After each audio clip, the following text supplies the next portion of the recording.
Irene Chagnaud propose, en compagnie de son Excellence Carlos Alves de Souza, ambassadeur du Brésil à Paris, voyage sans passeport.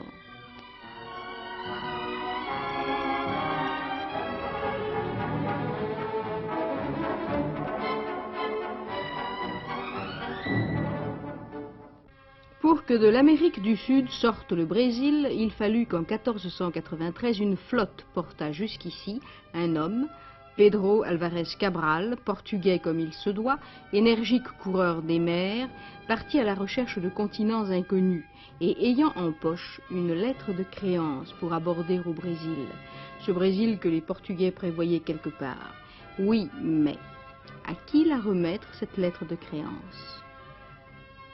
Cela apparaît un petit peu difficile quand on sait que les Indiens Tupis qu'il trouva là en étaient encore à l'ère préhistorique et qui, comme chacun sait, l'ère préhistorique ne prévoyait pas l'écriture. Ils occupaient dûment la côte et vivaient de pêche et de chasse. Aujourd'hui, on fait de même. Pedro Álvares Cabral réembarqua et repartit. Voici les instruments dont se servaient les Indiens Tupis pour vivre.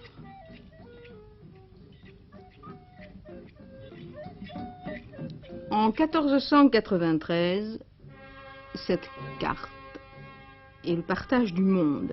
Et en 1494, vous allez voir la suivante, elle partage aussi le monde en deux, tout au moins vu par l'Espagne et le Portugal. Cela fera dire à François Ier, en souriant, qu'il ne se souvenait pas que dans le testament d'Adam, après le passage de Pedro, le Portugal s'installe et prend la meilleure part. Le pays est sans cesse pillé. Chacun y vient chercher le bois Brésil, si utile à la teinture. Alors il faut organiser le pays. Le roi du Portugal, Jean III, fonde les capitaineries, sorte de féodalité héréditaire de père en fils. Oui, mais c'est un échec car trop éloignées les unes des autres, elles ne peuvent résister aux attaques tant de l'extérieur que de l'intérieur. Un bon politique sait faire marche arrière. Jean III supprime les capitaineries et envoie Thomas de Souza, qu'il nomme gouverneur général. Une puissance spirituelle s'installe au Brésil avec de Souza, les jésuites. Ici, le père Nobrega, à qui nous devons la poudre contre les fièvres, le quinquina, la quinine. Ils introduisent les Noirs, commencent la catéchisation des Indiens, leur apprennent des cantiques par des moyens simples et fondent San Paulo, ce que vous voyez ici. Mais les terres d'avenir tentent toujours les hommes. Et cette fois, ce sont les Hollandais qui viennent. Les Français sont venus aussi, mais ils sont repartis. Les Indiens et les Portugais se donnent la main pour les bouter hors des terres, en des combats qui aujourd'hui nous feraient un petit peu sourire, nous font même un petit peu sourire par leur côté pittoresque. Alors les Hollandais se replient et ils fondent Recife. Un prince Nassau bâtit la ville Maurice. En 1640, les Portugais sont les maîtres du Brésil. C'est la période de restauration, aidée par Jean IV.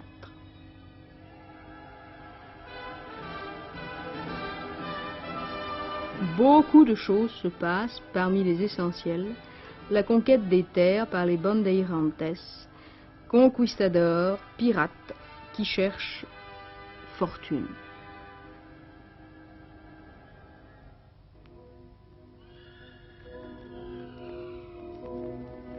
Ils partent à l'aventure dans une nature sauvage et difficile à pénétrer, à la recherche de diamants, d'émeraudes, de tout ce qui brille et qui est or. Pour ce faire, ils asserviront les Indiens, ce qui n'est pas bien, mais ils conquerront le pays, ce qui est mieux, et construiront les villes de l'intérieur, celles qui existent encore aujourd'hui, qui se développent, et auxquelles Brasilia fera certainement le plus grand bien pour leur développement et pour le développement général du pays.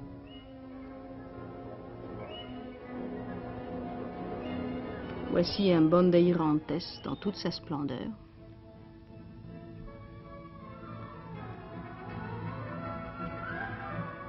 Et des esclaves indiens dans tout leur malheur.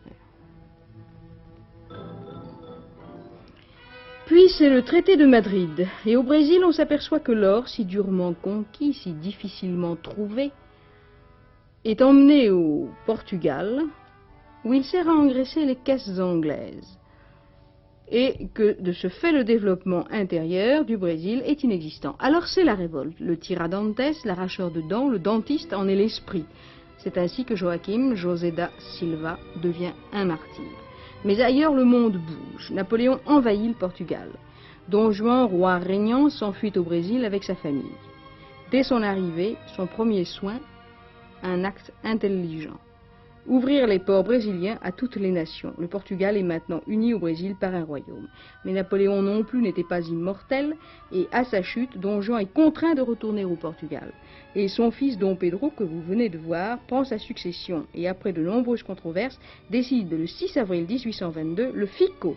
Autrement dit, je reste, depuis c'est une fête nationale. Et se lève un homme qui fera beaucoup pour le Brésil et son peuple, Bonifacio. Il est avant tout le personnage de l'indépendance. Il est aussi le conseiller du fils de Pedro Ier, Pedro II, qui lui favorisa l'émancipation des esclaves, ce qui est une chose merveilleuse, et qui néanmoins se vit rapidement dépassé par les événements. À lui succède la République avec le maréchal Deodoro de Fonseca. Avec la République, l'industrie se développe. Et en 1930 surgit le président Vargas, dont vous avez certainement gardé le nom en mémoire.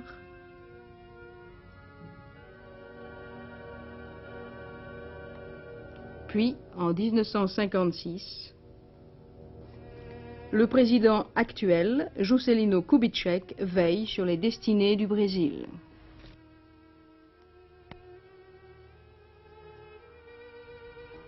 Et aujourd'hui, Rio.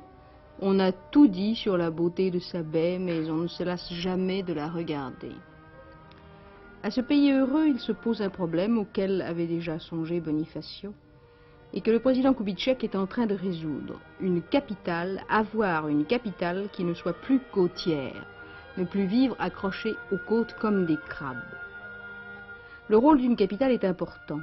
Il sert à unifier. Ce qui fait une capitale, c'est la position d'une ville par rapport à l'ensemble du territoire et à la ligne des frontières.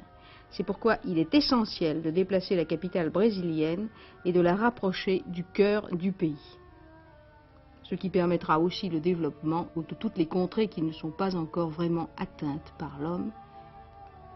Sortie du néant grâce à la volonté du président Kubitschek, cette capitale, Brasilia, est réalisée et construite grâce au talent de Lúcio Costa au centre et de Neumeyer, l'architecte.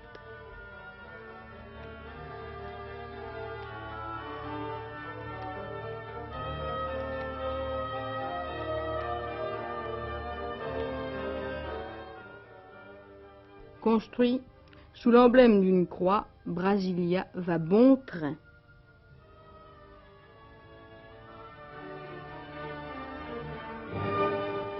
En bas sera l'immense lac artificiel. Et voici son église, sous la forme de deux mains jointes en signe d'offrande à Fatima. Elle est aussi belle et aussi pure qu'une pensée envers Dieu.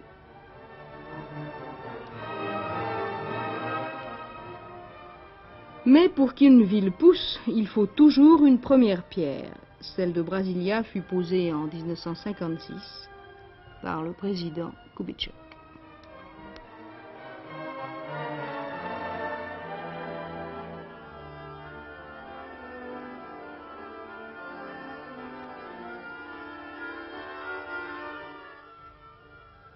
« 1000 mètres d'altitude, ce qui sous ce climat est plus qu'agréable, un paysage admirable et de l'eau, l'été même, elle ne manquera pas. 200 millions de litres d'eau par jour pour Brasilia. Voilà de quoi convaincre les plus opposés à cette édification. Le Brésil est par essence le pays de l'avion. Il va vite, il survole les montagnes, il passe là où un âne ne passe pas, et croyez-moi, c'est un énorme progrès. Mais quand même, il faut des routes. Entre Brasilia et São Paulo, on s'y emploie. Défricher d'abord, aplatir, modeler, bétonner, en un mot, construire un réseau routier. Ce n'est pas un mince travail.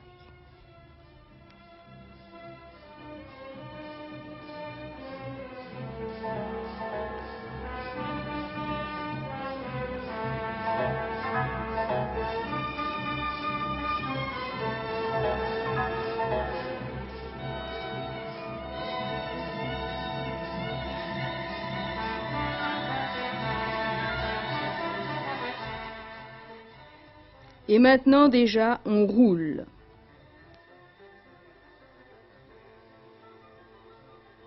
Et aussi on survole, parce qu'il y a beaucoup de choses à survoler, tel le palais Alvorada, qui est le palais présidentiel.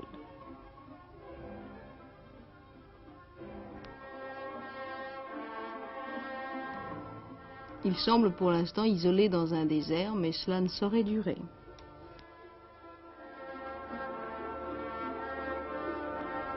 Ces sculptures de chez Schiatti et Bruno Giorgi, sculptures fantastiques, sculptures totémiques, sa piscine et sa chapelle personnelle.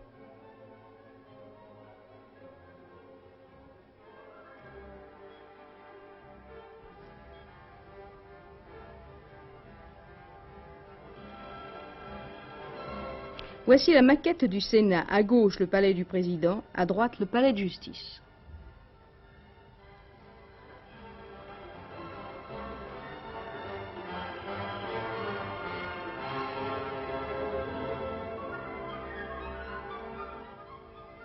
Puis, la réalisation de la place des trois pouvoirs, avec ses trois palais, le palais du Congrès national, le palais Planelto du Haut Plateau et le palais du Tribunal fédéral. Le palais du Congrès comprend tous les services relatifs à la Chambre des députés et au Sénat. Il comprend trois parties, l'hémicycle, les blocs administratifs et la télévision. La Chambre des députés est en pleine construction. L'ensemble de cette place des trois pouvoirs sera le point de mire de la ville, comme l'est à Paris la Tour Eiffel. Le bloc de la Chambre et du Sénat, par sa complexité et sa fonction, représente le secteur fondamental du projet, exigeant principalement la plus grande liaison entre les hémicycles et les services annexes. Les hémicycles forment un grand bloc avec 3 étages de 200 mètres sur 80 de haut, directement liés au public et à la presse, aux bars, aux salles d'audience, halls et réceptions, à la présidence, vice-présidence, aux salles des leaders et à l'étage inférieur aux commissions qui sont au nombre de 40 et aux auditoriums qui sont au nombre de 10. La circulation sera complètement indépendante pour les congressistes, le public, la presse, les invités. Les premiers ont accès par le garage du sous-sol ou, en circonstances spéciales, par le grand hall. Les autres, avec accès et circulation indépendante, maintiendront le contact avec les congressistes seulement dans les parloirs ou, lorsqu'il y aura des invités, dans les salles de l'audience et du bar. Mais voilà maintenant l'endroit où sont construits les ministères. L'esplanade des ministères, au nombre de 18, haut de 10 étages, tous semblables, rangés côte à côte, parallèlement, ce qui facilitera certainement le travail des fonctionnaires.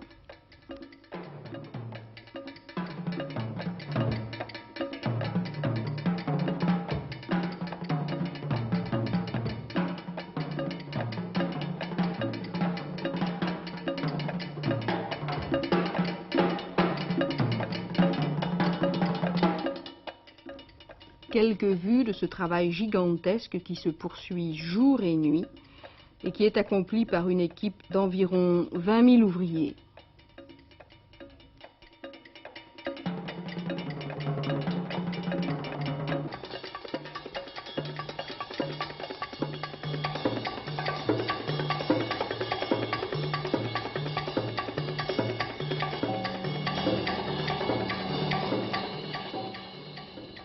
Ouvriers qui, à la fois équilibristes et techniciens, érigent une cité qui n'est déjà plus d'aujourd'hui, mais qui appartient à l'avenir.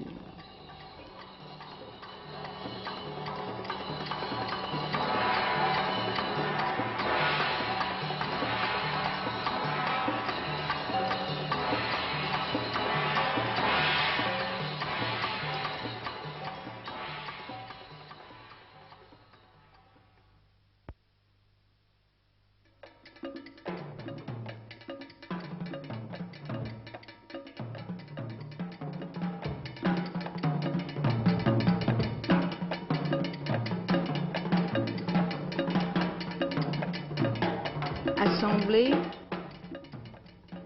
souder,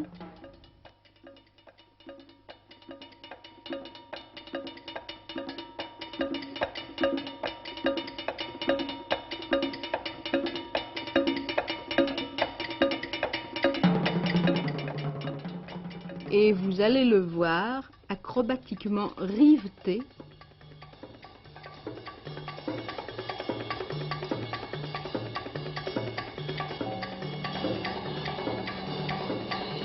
attention, c'est joli, n'est-ce pas?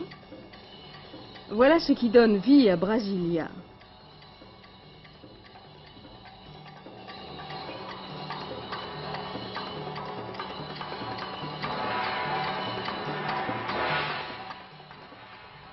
Et voici achevées quelques maisons d'habitation qui sont du reste occupées par certains techniciens et certains fonctionnaires qui sont déjà en place.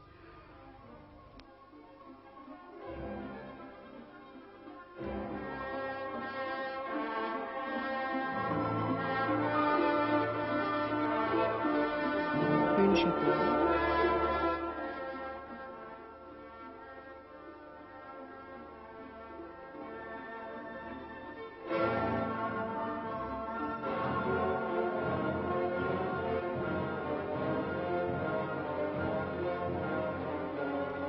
Et une vue d'ensemble pour que vous voyez vous-même que Brasilia se porte bien, qu'elle va vite et que chaque heure avance la tâche.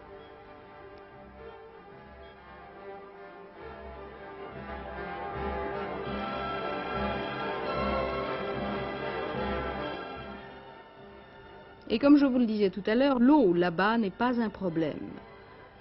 Et son barrage apporte aussi l'électricité. Et les lacs artificiels seront sûrement plus grands que la baie de Rio elle-même.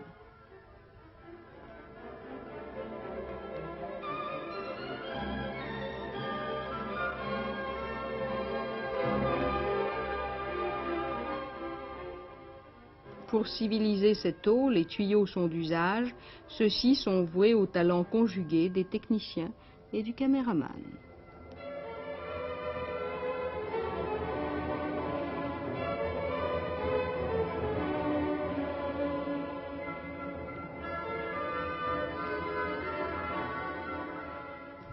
Et ici, comme partout ailleurs, quand on construit, aussitôt on plante.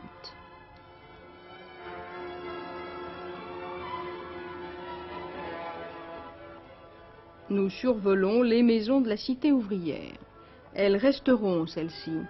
Un certain nombre d'autres cités ouvrières seront effacées à la fin de la construction de Brasilia, mais celles-ci resteront, ce sont les HLM de l'endroit.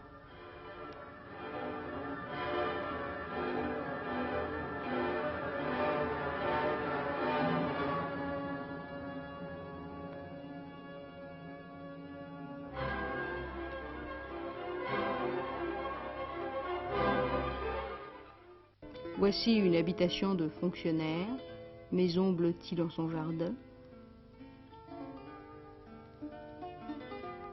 Et la résidence du gouverneur, avec son ami le perroquet.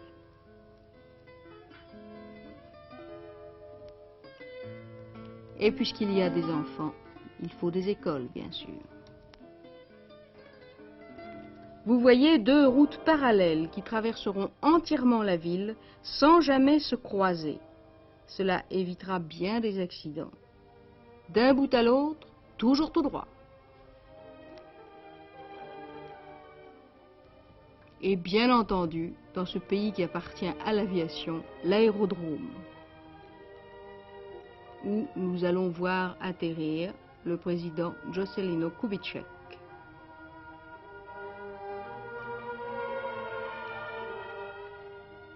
Le voilà, il vient surveiller d'un soin jaloux ce qu'il est déjà permis d'appeler son œuvre.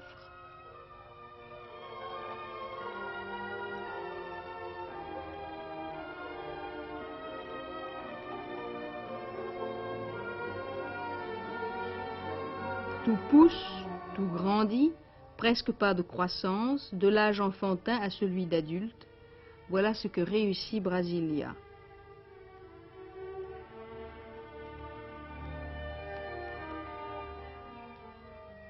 D'un jour sur l'autre, presque, les carcasses prennent forme et changent d'aspect. Et Brasilia se porte bien même la nuit, la preuve. Il y a déjà 3 journaux à Brasilia.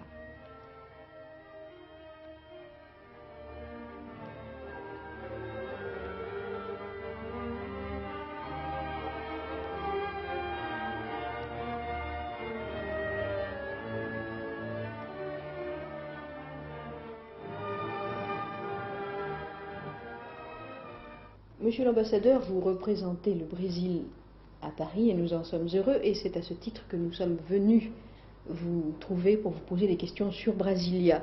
Monsieur l'ambassadeur, pour un Brésilien, qu'est Brasilia? Que représente Brasilia?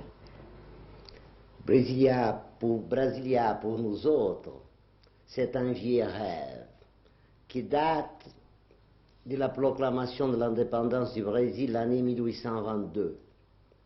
Mais pour le président du Brésil, c'est une réalité. Il y a quelques jours, à propos du Brasilia, il vient de faire une déclaration très intéressante en disant « Cet acte constitue un pas en avant, les plus virils, les plus énergiques qui fait notre pays vers sa pleine affirmation. Sa tâche est du peuple et de civiliser les terres qu'elle a conquises, celles d'un des plus riches territoires du monde. » Il ajoutait, Brasilia, c'est une conséquence de notre politique de remplir notre immense territoire jusqu'à la limite de sa grandeur. Monsieur l'ambassadeur, monsieur le président Kubitschek a réalisé son idée, il est en train de la concrétiser, il construit Brasilia. Mais pour moi, étrangère, ce qui me frappe quand je regarde la carte du Brésil, c'est de voir que la capitale, Rio, était sur les côtes et maintenant vous l'avez transférée en plein cœur du pays. Pourquoi? La raison, c'est le développement de l'interland brésilien. M. Kubitschek a eu l'audace de réaliser un plan qui était prévu dans toutes les constitutions brésiliennes depuis la proclamation de la République en 1889. Alors, avec Brasilia au cœur du Brésil, ce sera possible développer les richesses du Brésil au service, pas seulement de mon pays, mais du monde entier. Monsieur l'ambassadeur, il y a une chose qui me donne le vertige. Quand je regarde toujours votre carte, la carte de votre pays, je m'aperçois que la superficie est de 8 400 000 km², absolument gigantesque. Cela doit poser d'énormes problèmes de transport. Quels sont-ils et comment avez-vous réussi à les résoudre? Enfin, tout au moins pour Brasilia. En effet, ces problèmes de transport, il n'existe pas seulement pour Brasilia, mais pour tous les Brésils. Nous avons résolu en partie avec les transports aériens. Ah oui. Nous avons un service journalier Rio-Brasilia pour compter 2 heures approximativement. Et on est en train de conclure des routes entre Rio et São Paulo pour Brasilia. Il est très facile, alors, si je comprends bien, de prendre son petit déjeuner à Brasilia, à Rio, de venir travailler à Brasilia et de rentrer le soir chez soi. Mais quand pourra-t-on vraiment s'installer à Brasilia? À quelle date? On s'attend à l'installation à Brasilia au moment de sa inauguration, ça veut dire au 21 avril 1960. Et on espère que jusqu'à cette date, au plus tard, à la fin du gouvernement de M. Kubitschek, qui sera au mois de janvier 61, toutes ces routes, Rio, Brasilia et São Paulo, Brasilia, ça veut dire de 2 grands centres brésiliens pour Brasilia, elles seront conclues. Brasilia sera d'abord une capitale administrative. Oui. D'abord, elle sera une capitale administrative avec 35 000 fonctionnaires et leurs familles, mais ça fait une centaine de mille personnes, mais elle s'est prévu déjà des institutions, des lycées, des universités dans cette ville. Et la France a donné un grand exemple avec M. Malraux dans son récent voyage, il a mis la première pierre pour la maison de la culture française à Brasilia.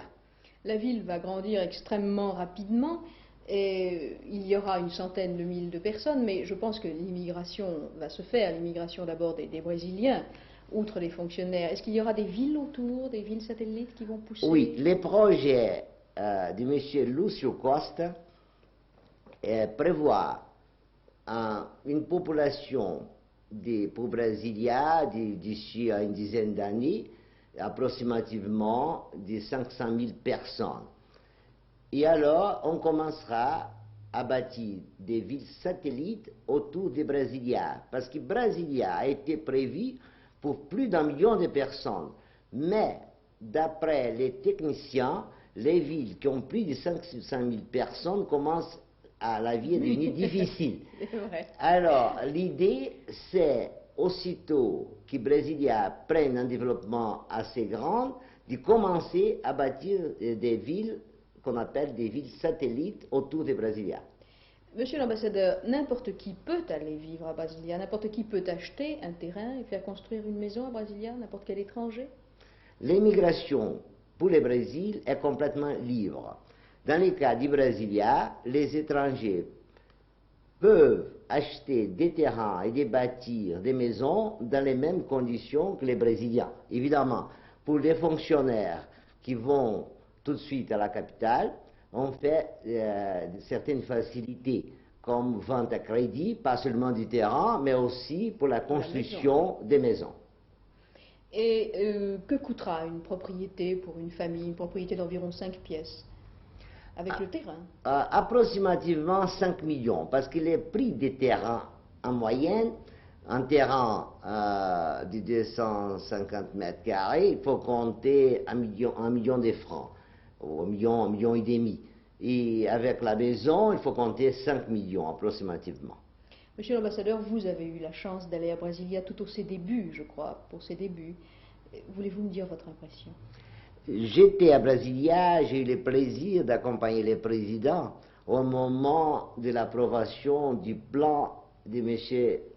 Lúcio Costa. Ça veut dire, il a plus de 2 ans. Oula. Alors, c'est difficile à présent de donner une impression. Mais je peux répéter ce qu'a dit enfin M. Malo sur Brasilia dans sa dernière visite il y a quelques semaines. Il a dit, cette Brasilia, sur son plateau géant, c'est un peu l'acropole sur son rocher. Salut, capitale intrépide, qui rappelle au monde que les monuments sont au service de l'esprit. Merci, monsieur l'ambassadeur. Irène Chagnaud vous a proposé Voyage sans passeport. Cette émission a été réalisée avec le concours de son Excellence Carlos Alves de Souza, ambassadeur du Brésil à Paris, et de Renato Deni. Et les documents de l'ambassade du Brésil et le concours de Solange Peter. Images de Brasilia de René Persin, montage Pierre-Michel Ray, script Lucette Andréi, son Jean-Paul Quincampoix, Christian Artelot, Michel Durand, prise de vue Claude Buteau et Maurice Venier, illustration sonore Dominique Paladil.